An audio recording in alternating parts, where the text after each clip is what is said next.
Hi guys, today's Read Aloud is How Full Is Your Bucket for Kids, written by Tom Roth and Mary Reckmeyer, illustrated by Maury J. Manning.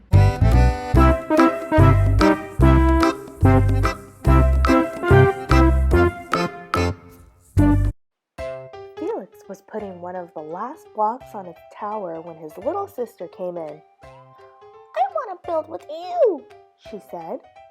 Felix scowled. "Go away, you're too little." "I'm big." "Stay back, you'll knock it over." "I can be very careful." "Go play with your baby toys, Anna." Whack! "Grandpa!" Grandpa shook his head.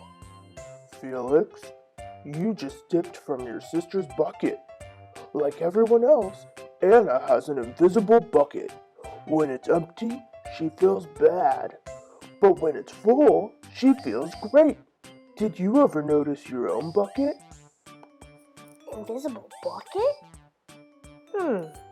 Sometimes Felix couldn't quite tell when his grandfather was joking. But the next morning, when Felix woke up, there it was, a small gray bucket floating above his head.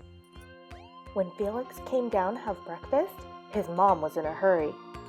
"I've got a meeting this morning, and it's almost time to go." "Anna, sit still." Felix slipped, and choco weeds scattered across the floor. "Felix!" yelled his mom. "You should have used the stool to reach that." Felix could feel his bucket tip and big invisible drips spill out. "Ha ha!" Anna laughed as she crunched the cereal with her shoe. "Get the broom and clean that mess up before you miss the bus," scolded Mom. With the school bus honking, Felix quickly swept up the choco wheats and grabbed the last blueberry muffin. But before he could even take one bite, Buster jumped up and grabbed the muffin from his hand. "Hey, look at Felix's new backpack.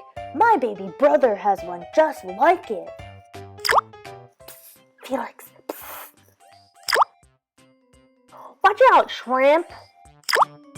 It was still morning, and Felix's bucket felt almost empty. As he watched his classmates walk into the room, he secretly hoped they would trip and fall. That's what it feels like when you have an empty bucket. Felix slumped into his seat and waited for something else bad to happen. Mrs. Bumblenickel walked slowly up to his desk and handed him a paper. He could hardly bear to look. "Felix, you wrote a wonderful story. Would you please share it with the class?"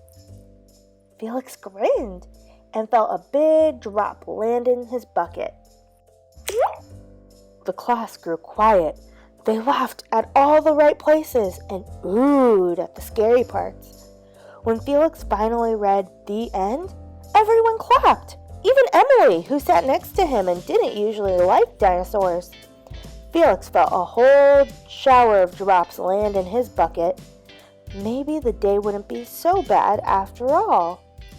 The Gigantosaurus Who Wanted a Pet, by me, Felix.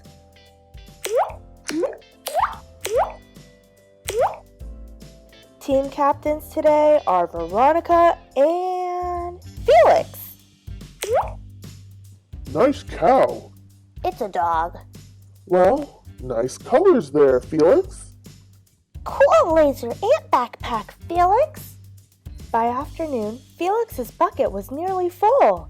At recess, when he looked around, Felix suddenly realized his grandpa was right. Everyone else had a bucket too. "Let me help you." "Here's your baseball. Catch." "Thanks, dude." "Hi, I'm Felix." "First day?" "Yes, I'm Amir." The strange thing was that for every drop he helped put in someone else's bucket, he felt another drop in his own bucket. When Felix busted in the door after school, he shouted, "You were right, Grandpa! I do have a bucket, and I understand how it works!" Then he saw Anna's torn doll. "Bad dog!" he almost scalded. But then he thought, dogs might have invisible buckets too. "Your doll will be okay, Anna," said Felix. "Mom will fix her." Wah! "Until then, do you want to help me build the tallest tower in the world with my blocks?" And so they did.